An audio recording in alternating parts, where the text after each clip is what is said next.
Hello and welcome to the Paid Search Podcast. My name is Chris Schaefer, and today I have a treat for you.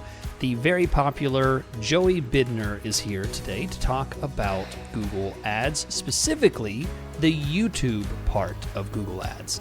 That's the whole discussion today. You're in for a treat because Joey is going to be sharing deep strategy ideas and very specific tactics and advice that you're not going to hear anywhere else. So if you're new here, this is what the podcast is. Every week I share Google Ads information with you to try and help you get more out of your Google Ads, to do better at Google Ads, to manage your clients, or spend your own money more wisely in Google Ads as much as you can. So in order to do this podcast, I do have a sponsor, which I would appreciate if you helped me by checking out the sponsor, optio.com/PSP. So Optio is an online software designed to help you get more out of your Google Ads.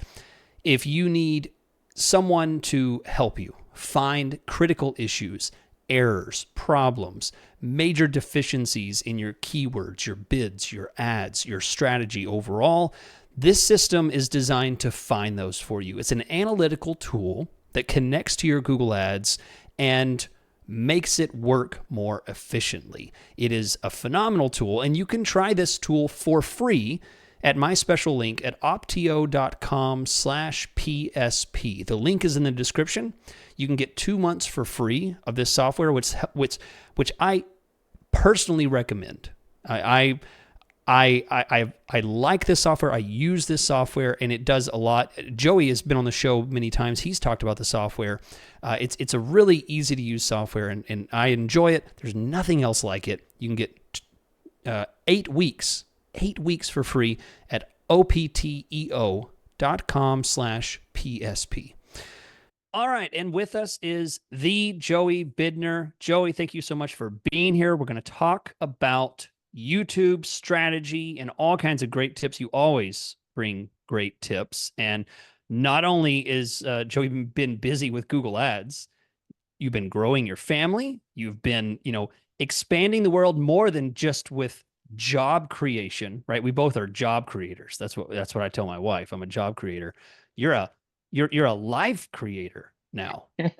Yeah. Again, thanks for having me on the show. But yeah, I had my first child. My son Noah joined our family, and then also just to make life fun and exciting, we also moved back to Canada, where I'm originally from. So yeah, it's been a really busy few months for sure, and I'm just happy to be back on the show. All right. Well, great. Well, let's jump into it. Joey, you're going to talk about YouTube. You're going to talk about strategy. So I know that this is important. I'll hand it off to you because I know you never come to the show empty-handed. You have a plan, and I love it. Make my job easy. So ready, set, go. Yeah. So because YouTube, there's a lot we're going to cover today. First, I want to start off by talking about the different cases on when YouTube makes sense, because it's not something that like every account should just have. I have a few scenarios where I recommend YouTube.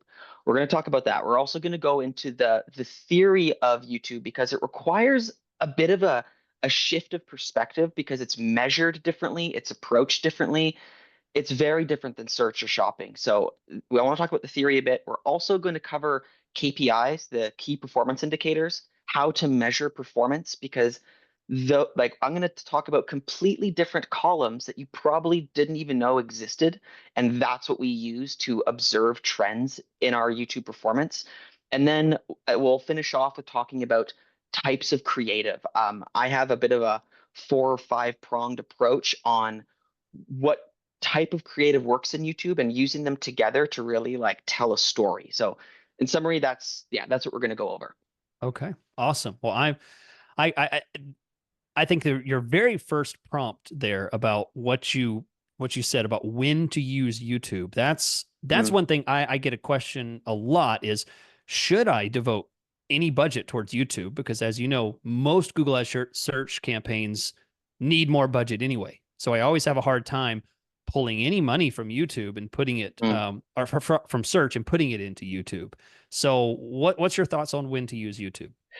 So yeah, kind of have three scenarios. The first one, the most common one, is when a product requires education, right? People might be, are likely have the need for the product, but they're not searching it yet because either they don't know it exists or they don't know what to search. So I'll give you an example. Like I had a client that sells a stop infusion travel mug for loose leaf tea. There's no question that loose leaf tea drinkers would be happy to drink tea on the go, but they're not searching. Like they likely don't know that product exists or they don't know what to search for a stop infusion travel mug. So we use YouTube to target people who are interested in tea, and we show them how awesome this travel mug is that you can, infuse it, infuse your tea on the go, stop it, reinfuse it, put it in your bag. It's not going to spill. All that information, right? And it's high funnel education for your product. Mm. Um, so that's the first one. That's the most common. The second, which I find the most interesting, is when you have really, really high competitive, high CPC industries. So, for example, software as a service, SaaS companies, right? I'm talking $40, $50 CPCs. Yeah. Bottom of the funnel is a dogfight. Yeah. And it's not to say that it doesn't work, but you can often get really like incremental profitability by just going a little bit higher funnel, right? Where we're going to target people that are interested in this category. You warm up the traffic by getting in front of them visually, and then maybe even targeting with like less bottom of the funnel terms. It can just be a dogfight to put 100% of your budget into those $40 CPCs where you can generate a lot of high quality traffic higher up the funnel. So I find Yeah. that works really well now. That strategy does require, again, a bit of a mental shift because you usually need to implement like we call a lead magnet strategy, which maybe we'll talk about in another episode. But that's also how I'm using it for B2B, at least, is high CPC, high competitive industries. And this is largely driven, I assume, when clients, don't have tens of thousands of dollars to throw at it, So, if they are highly funded, maybe perhaps they should jump into the dogfight at the very bottom of the Mhm. funnel. But if they're trying to get a toe in, this might be a more appropriate way when their budget is not fully capable of competing in that environment. Yeah, or in the context of, let's say they do have a decent budget or they don't, and they can increase their budget a little bit, right? Like let's say they're Uh, like, oh, okay. I've got a little bit more to spend. Instead of putting that into search, let's say, which was expensive CPCs, and you're like, okay, well, we'll get like 4 more clicks a day. Right. You could say, you know what, let's put this in YouTube and see how we can make the most of that little bit of extra funds you want to give me, Mm. So it's that secondary channel that can just be really high value. Now, we'll talk about this a little bit later, but it's not to say that YouTube is cheap because yes, views are cheap, but you typically need a lot of views per person for it to work. So we're gonna get back to that in a second. After I mentioned my last point and when I use it.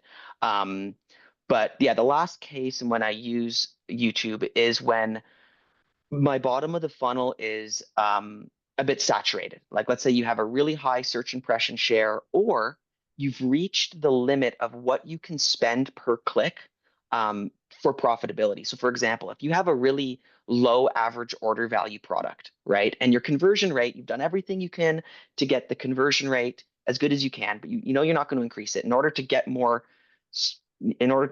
volume, you need to increase your bids at that point. But if you increase your bids, because your average order value is so low and your conversion rate's not going to increase, you're going to eat away at your return on ad spend and likely bring it below profitability. That's another case when going higher funnel for a small amount of money can benefit you. Mm. I know I Yeah. talked really fast there, so the listeners might need to rewind, play that in slow motion. But yeah, did that make sense? Yeah, I imagine I've heard that a lot of people listen to my podcast on, 1.5 or double X. So guys, Joey's on the podcast today. He says a lot more words a lot faster. Okay. He's younger than me, so slow it down today. You Yeah. maybe speed up during mine, but Yeah. no, I'm sure it's fine. I was well understood. I think it makes a lot of sense.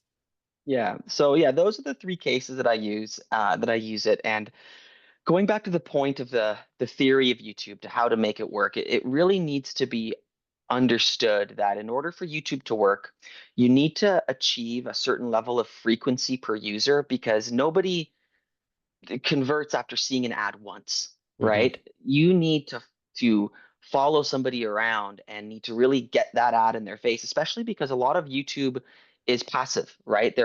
They're watching their content, they get interrupted, they check out kind of. So you need that person to see that ad 6 or 7 times just to get that brand cognition. And then they likely will Google your brand name, come in through your brand campaign, come in through a shopping campaign, and convert there. Hmm. So that's just something that really needs to be understood because a lot of times people say, "Oh, like YouTube is so cheap, I can just put $2 a day because cost per views are 2 cents." It's like, well, no, because then you've got this. Let's say you got a big audience of people because you're targeting all of America, all the people who are interested in tea. You're going to show to all those people once every 7 days, and that doesn't really do much, right? So there's a bit of a shift where you still need a decent amount of budget, and we're going to get into KPIs next on how you can observe these things. But it really is about influencing people in the way of that they'll understand that you exist, and then they'll continue their journey to find you through search and shopping. People will very rarely convert through a YouTube ad. They will lead into your search and shopping campaigns by starting from a YouTube visibility. So you're getting really cold traffic to assist the rest of your campaigns. Okay. Yeah, and I won't jump ahead because Yeah. I'm sure you'll cover it, but you caught my attention there because you specifically went into the frequency per user, which is a number I have waffled on a lot. I'm like, what's the Mm. right number? So I'm curious what your thoughts are there, but we'll stay tuned and wait. So, okay, sounds good so far as strategy. What's up next? Well, I think this is actually a perfect segue to start talking about frequency per user because KPIs are next. So that's one of the main Okay, good. KPIs, right? Good. So Because that was, yeah, that's one of the first yeah. things that I've always wondered because that directly affects my bidding budget and how much saturation I do in one audience, or do I choose 15 audiences? Mm. How much saturation do I want per user? So yeah, let's hear it. What are your thoughts? Yeah. So again, I think high saturation is absolutely required. Okay. And it's important to narrow down on your audience in the sense where more is not better. The larger the audience you have, Right. the more eyeballs it's going to take for the system to know who's working and who's not, right? If you've got an audience we're only showing to each person once, like the bidding system, if you're on smart bidding or just the algorithm in general, and even picking which ad works when, it's not going to know what to do, right? Because that frequency is too low. So I always say that, start with your audience small, as small as you can, really, and grow from there.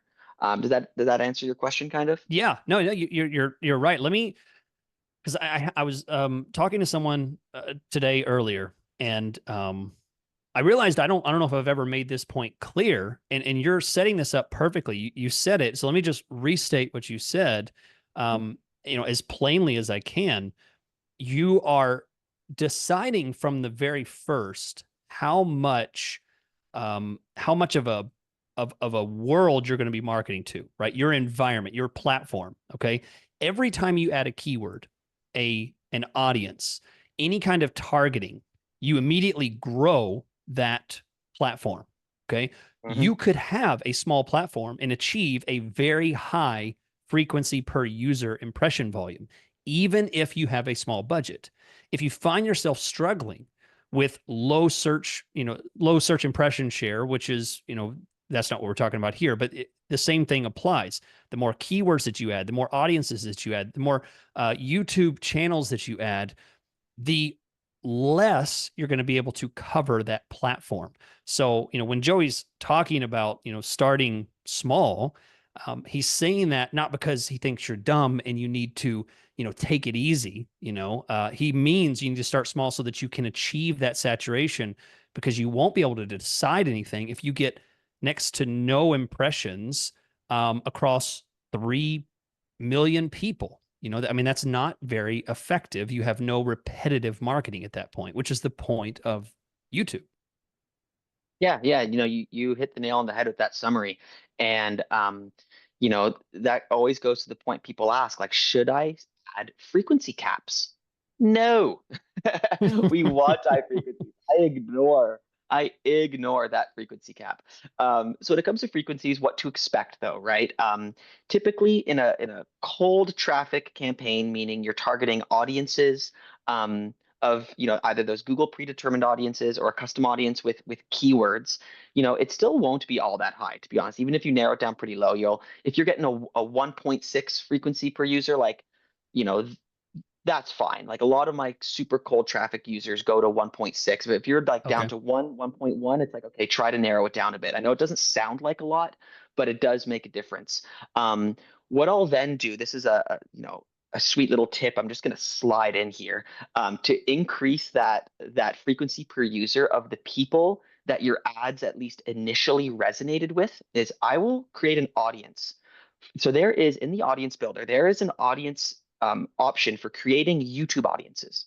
And you can create an audience for anybody who has viewed, and a view consists of somebody who watched 30 seconds of a video, who has viewed one of my YouTube ads. Now you can say all my YouTube ads or a specific YouTube ad.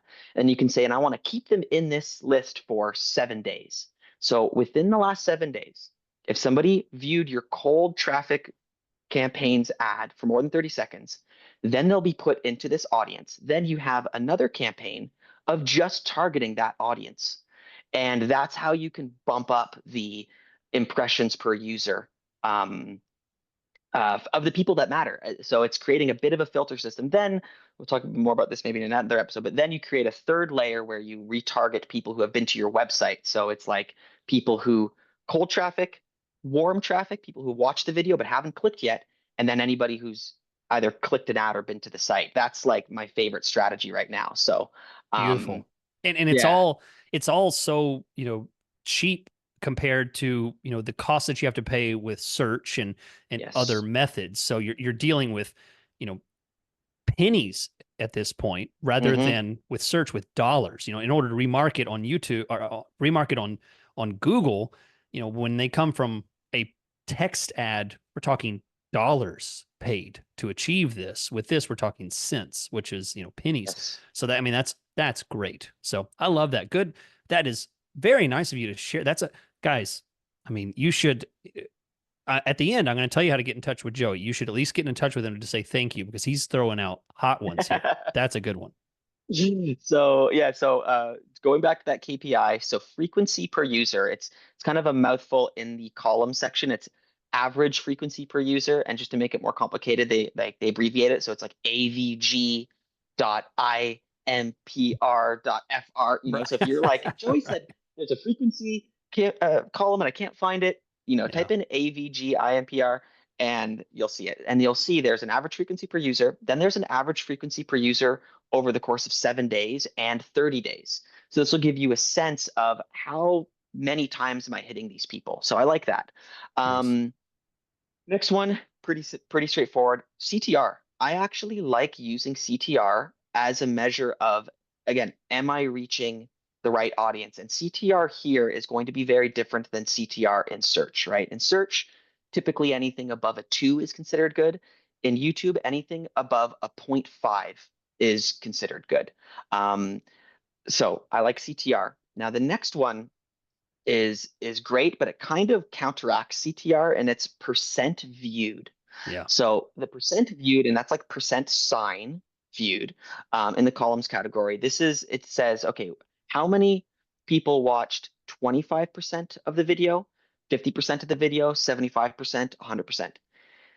This one is good, but if you have a high click-through rate, it's going to affect that number because people might click through. If you got a really good ad that hooks quick early, people click on the ad, they stop watching the ad. Yeah. So I have had really weird results where I'm like, man, I'm getting conversions, like everything is working well, but I've got a horrible view rate. And it's like, oh well, my click-through rate's high. Yeah. Well, that Yeah. makes sense. Yeah. Um, Percent viewed is also misleading if you have a short video, right? If your video is like 30 seconds or 15 seconds, which some are, it's going to show through the roof. Of course it is, right? Yeah. So shorts, I for example.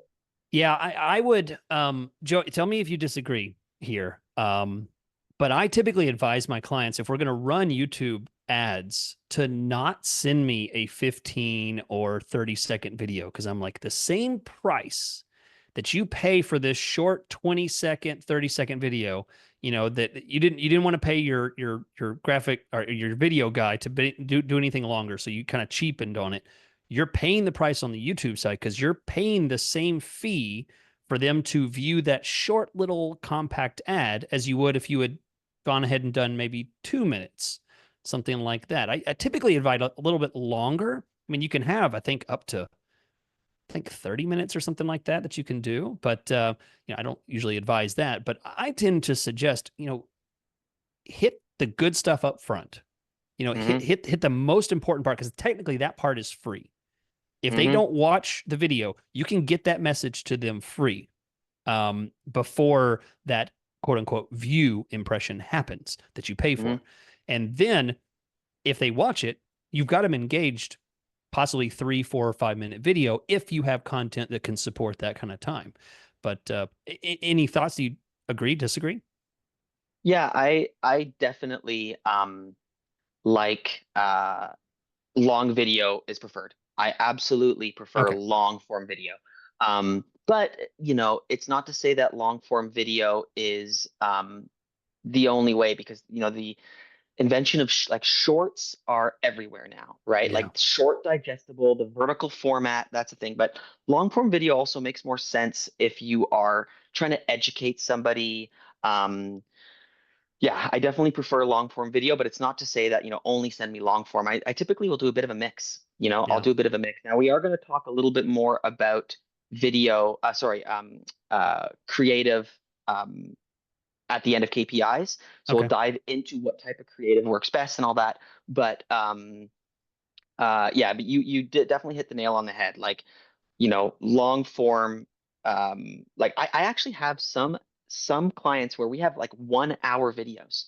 You can use Oh, videos really? from their YouTube channel for an ad. And as long as it starts well, because again, you said it right, it needs to start well.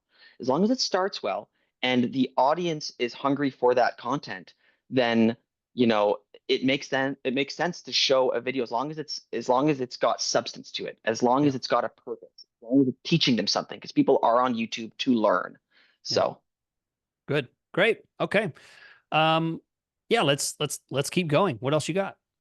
yeah, so uh earned views, likes, and followers. This is an important one because an earned view is somebody who has watched your ad and then they viewed another video on your YouTube channel. Same thing with earned likes, earned followers. It's saying your YouTube ad was the starting point, and then they went to your channel and digested more content. And that's valuable to see. Yeah. That's really valuable to see, especially from the creative standpoint of what creative is working, because, and this is going back to the theory where, we're no longer in a single touch point era of online searching. People have, what is it? I think Google estimated about 200 touch points before making a conversion or a sale, making a purchase, right? People, they digest content, they visit, they revisit, they compare, they leave, so it's important to kind of appreciate that fact that there will be multiple touch points. So somebody saw your ad and then went to your channel and followed you, or saw another ad, like that's valuable. Yeah. Yeah. Great. I agree. And just so you guys understand, we're still in the section of where Joey's talking about the different columns and metrics, the KPIs, the numbers that you can look at whenever you're checking your Google Ads account. So, you're saying, well, I'm hearing what Joey's talking about. What is he talking about? These are things you can see in your active YouTube campaigns to make sure, what am I earning? What am I getting out of this? Don't just look at the impressions and clicks and cost. You need to know for the efficiency of what you're doing, this is what Joey's listing here. So go ahead. Yeah, so beyond that, engaged views. Okay, so an engaged view is something that is relatively new, where Mm. it is somebody who watched some of your ad and then converted, but not through the ad. So it's kind of like a view through, Right. but it's something that's it's still a little bit of a mystery. I think a big part of engaged views comes from enhanced conversions, because the whole way enhanced conversions works, right, is instead of using the GCL ID, which is the click identified piece of code on like a search ad, they are following someone's email address. Now, your email address is associated to your YouTube account. So if somebody converted through your search campaign, they put in their email. Engaged views are saying, oh, their email matches the email of their YouTube account that viewed your ad. So the way you can see engaged views, it's through a segment. It's if you go segment conversions, add event type, you will see on your conversion column, you'll see clicks. So somebody who clicked your ad and converted, and then you'll see engaged views. And that's somebody that saw your ad and converted, but likely elsewhere. So I like to see that difference just to give you a bit of a bigger picture of what's happening. Which again is a freebie, right? That could potentially be a point. I love it whenever you can squeeze some value out of Google without paying anything. You could have gotten a free uh, uh, impression. I actually don't know if it works with the engaged view. I don't know if it counts if you get an impression but not a view and then a conversion. I don't know if that counts, but at least if you got a view, which is going to be pennies on the dollar, and then you got a conversion. I mean, that's just like that view through conversion with display, except with display, you literally didn't pay anything. But with YouTube, you would have gotten a view for just pennies on the dollar and then a conversion. I mean, those are always really easy wins that happen naturally. You can't really optimize for them, but you can always appreciate when they come through. Yeah, and it's not to say that your conversions are going to double count. I don't want people to think, oh, if I got the Right. conversion through search, it's going to split the attribution. And in the end, what this does is it helps the algorithm make better decisions. Because, you know, I might open up a can of worms right now, and maybe this is for another call, but I actually prefer maximize conversions and maximize conversion value on YouTube campaigns, especially Hmm. now that they have these extra signals.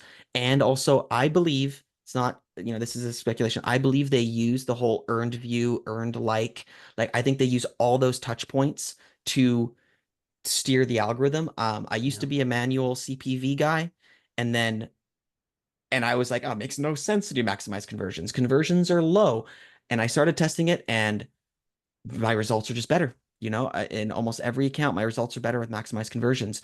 And I believe a big part of it is because of these extra signals being thrown back Hmm. to Google, thrown back to YouTube through enhanced conversion attribution, which, yeah, Yeah. the I, I, box I, of worms open. Sorry. Yeah, no, I believe it. I believe it because the algorithm's going to use as many key successes as it can, and that's the thing about YouTube is that you don't have to set up these other engagement points, unlike Mm, search where you have to tell it, time on site and these other kind of soft conversions. You have to create those. They're already happening on YouTube. So yeah, I believe that they probably are. I would speculate in the positive on that as well. So mhm. okay, yeah, that you gave away the goose. You already said that it's working better. So I mean, Yeah. I guys, I don't know. We can duke it out in a separate episode, but I mean, you said the gold standard there. If it's working for you, whether it's manual or automated, if it's working, I'm always in favor for it. So Mhm. yeah, I mean that's proof right there. That's cool. Thanks for sharing. Yeah, so I think for KPIs that's pretty much it. Okay. I like a pretty lean KPI list, and those ones really like tell the story if people are watching, how many times you're hitting them, and the interaction from them. I will say one more actually. When looking at your creatives, um, one of the ones that I use to identify which creative the algorithm is liking, and I know that's probably putting a thorn in your side by me saying that, but which one is hitting based off of those signals is percent served. Okay, so not percent viewed, but percent served, and that is essentially showing the split between, if you've got 5 videos in a campaign, or in an ad group, for example, and you've got one video that is serving 40% of the time, another one 20% of the time, and another one like 5% of the time, that's kind of telling you that that one is not hitting based off the signals that Google is collecting.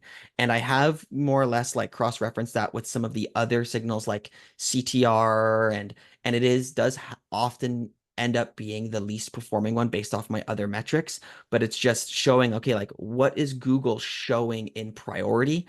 Or you can also tell you if there's a problem, like, hey, Google is over serving this one video and it's got a terrible CTR conversion rate, whatever KPI you decide to choose to really monitor, and you can turn it off because it's over serving it, let's say, right? So I really like percent served.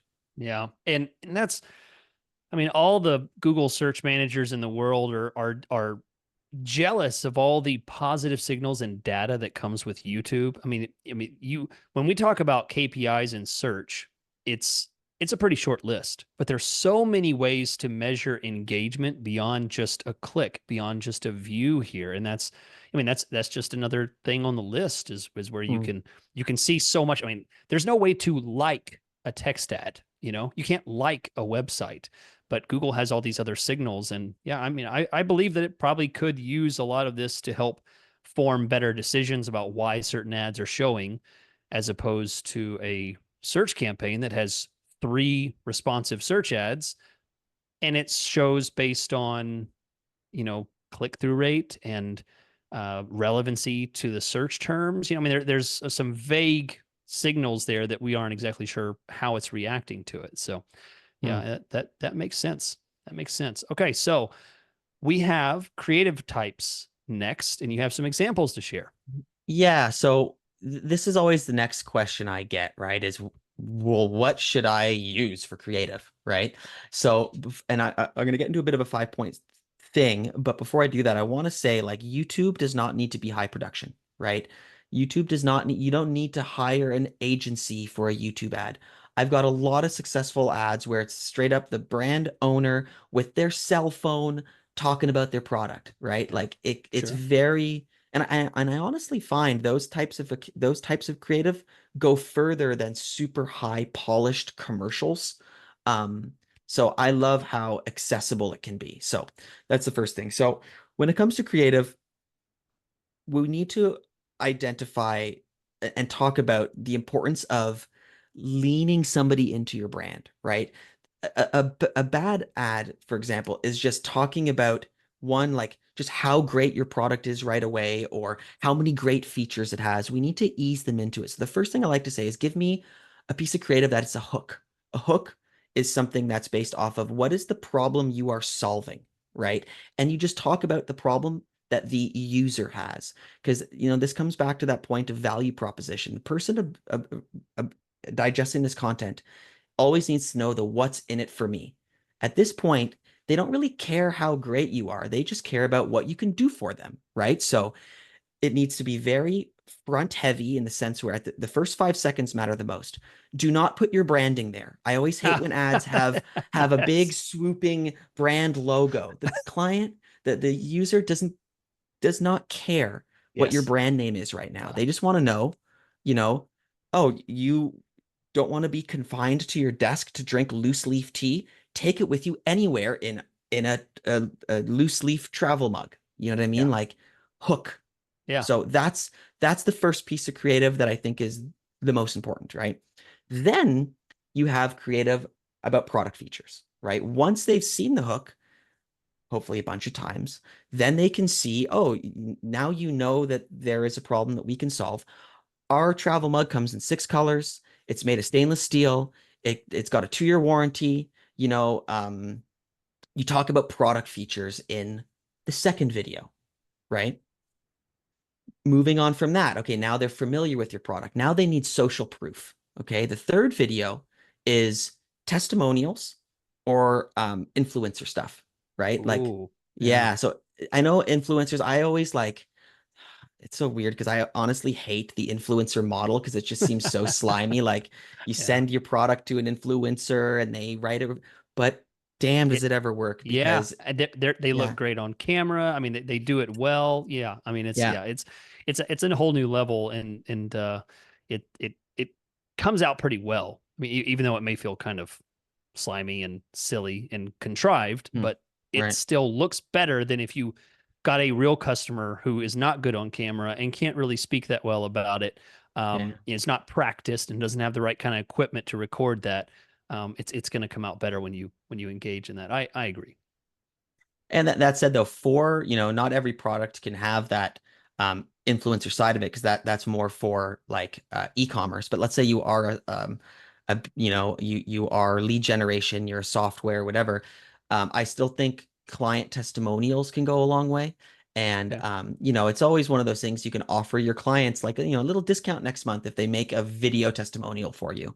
Yeah. So those go a long way as well. And rolled into that, I often, at this point, somebody, knows the problem, they know your product. Now at this point, they've gotten the social proof. Next is to really like lean into the brand itself. So like founder stories, right? Founder stories can go a long way. Like, I'll go to the tea example again. Like, I was a tea drinker traveling around the world. I hated, the dealing with tea bags and low quality. So I decided to make this product for my own need. I hope you like it too. Like that, Yeah.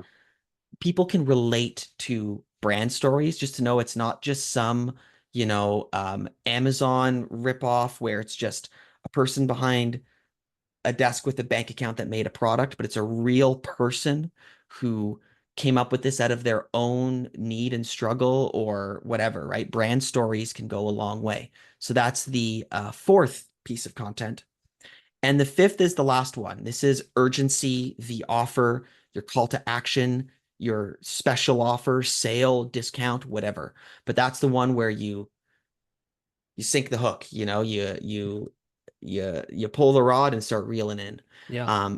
And all five of those kind of come together to carry your user along a journey. And then at that point, they'll probably just search your brand name and convert via a brand term.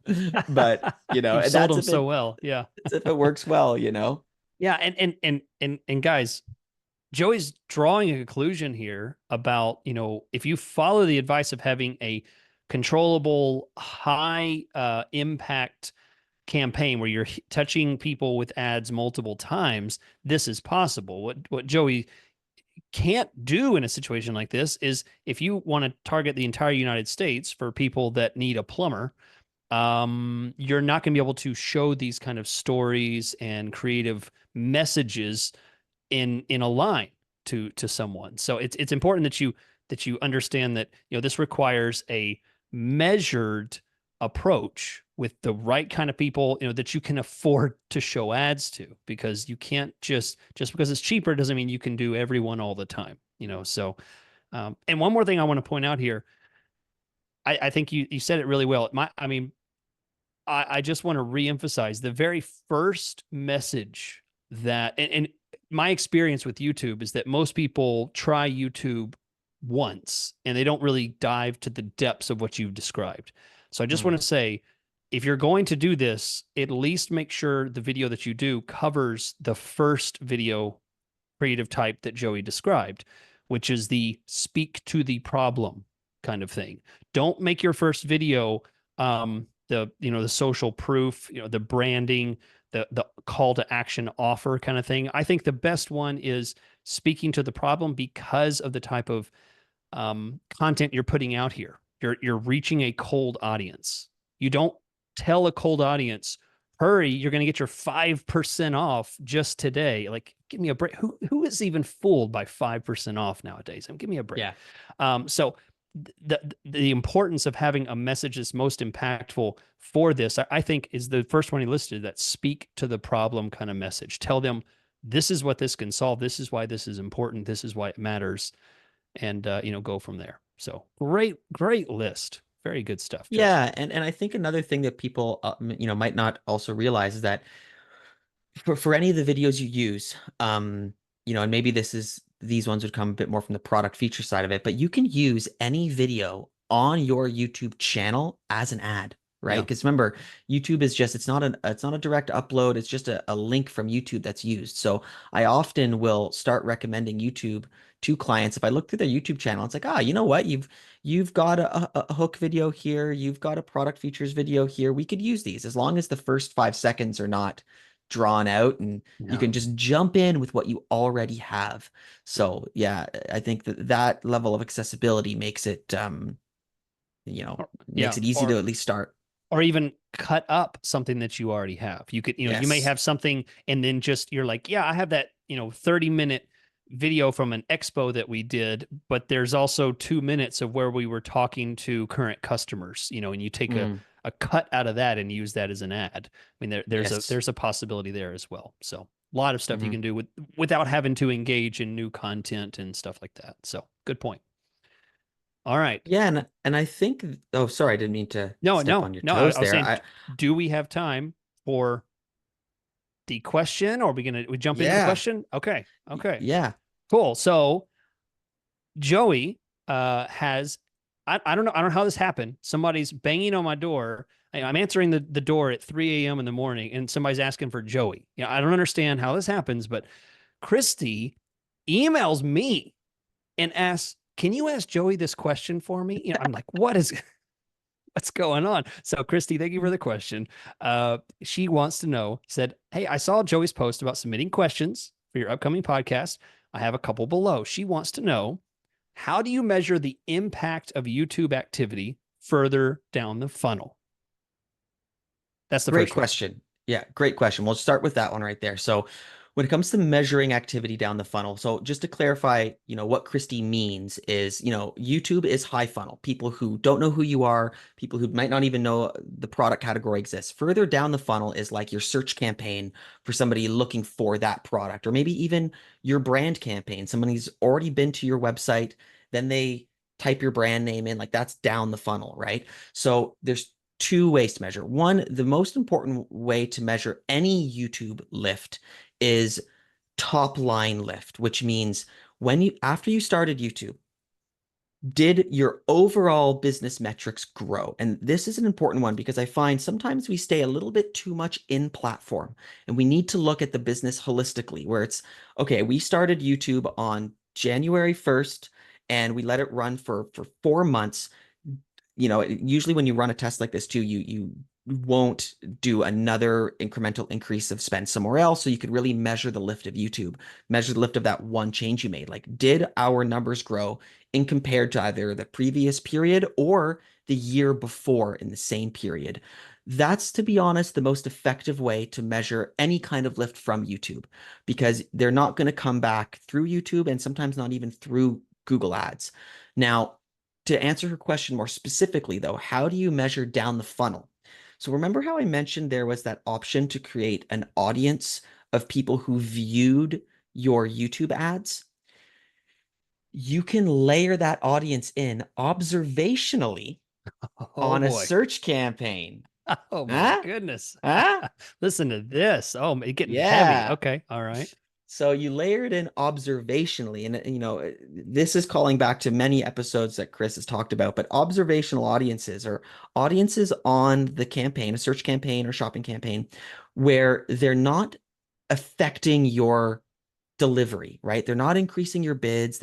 It's straight up observation where you look at your conversions and your clicks, and you can see, of my conversions and clicks, how many people were in these audiences. So typically, you'd put on some stuff in there for, in-market audiences of people who like tea, for example, for the tea example. You can also layer in remarketing audiences and this YouTube audience.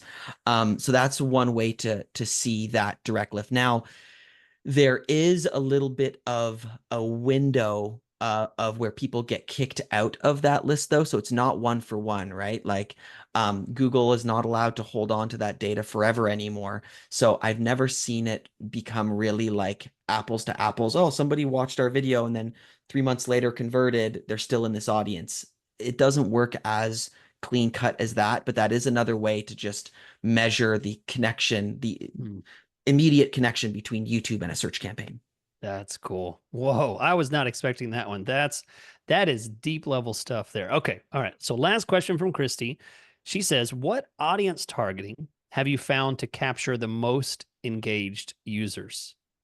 Yeah, another great question. So when it comes to audience targeting, I usually will start with the custom audience with people who have um, search query history or purchase intent, where Okay. I'll go to, like, if you have the luxury of having data from your other campaigns, you could take your highest performing search terms and put them in there. And that really gives Google a bit of a round of like, okay, if they have this search intent or this purchase history, like this is who we want to target. The other side of it is in-market audiences. In-market audiences are people that Google have put in the bucket of tea drinkers, or whatever. There's a million audiences. In specific, though, I want to say in-market because affinity audiences, those are people who for a much longer duration of time might be interested in this topic. They are way bigger, right? And we want to go back to our original point of don't make your audiences too big, right? When we're narrowing on people, like I will again start with my custom audience. And then if there's an in-market audience that really makes sense, it hits the nail on the head, I'll put that in there. But I'll almost never put affinity audiences because then we're talking about way too big of an audience. And volume is not key here. It's precision. So, yeah, that's what I'd say. And to be honest, when it comes to the other content types, you can target specific channels or content types. I'm not really doing those because they're no longer available for conversion-based bidding. Those levers are not there, and full transparency, as I said before, I'm doing more conversion-based bidding for YouTube. So, and in the past, I always found audiences worked better than the content targeting. So, Yeah, yeah, that's my take on it. which is kind of the point of the whole YouTube thing. I mean, Yeah. this is it's high level. You're going high level with this, so you want to keep it a little more broad. And I think those are good suggestions, especially understanding the difference between affinity audiences and in market audiences. Very good differentiation there. So, Mhm. Joey, I am glad to have you here as always. Really good stuff you delivered today. Thank you so much. If you Before are, oh, Oh, I'm gonna cut you off. I'm sorry. okay. I'm not done here. I'm not done Okay. here. I got one more value bomb that I want to Oh, you drop on the do? audience to A leave on a bonus. to really leave on a high note. Okay, Okay. let's do it. Because I left a lot of trap doors open with this, oh, conversion-based bidding is great, blah, blah, blah, which I still stand by. But there is one Google trapdoor similar to something that you've mentioned in the past on display campaigns. You don't want to show them on apps, right? YouTube kind of has its own little trapdoor where a YouTube video can show on the display network. So you've probably seen it before. You're on your news channel, you see a little box in the corner with a video playing with no audio.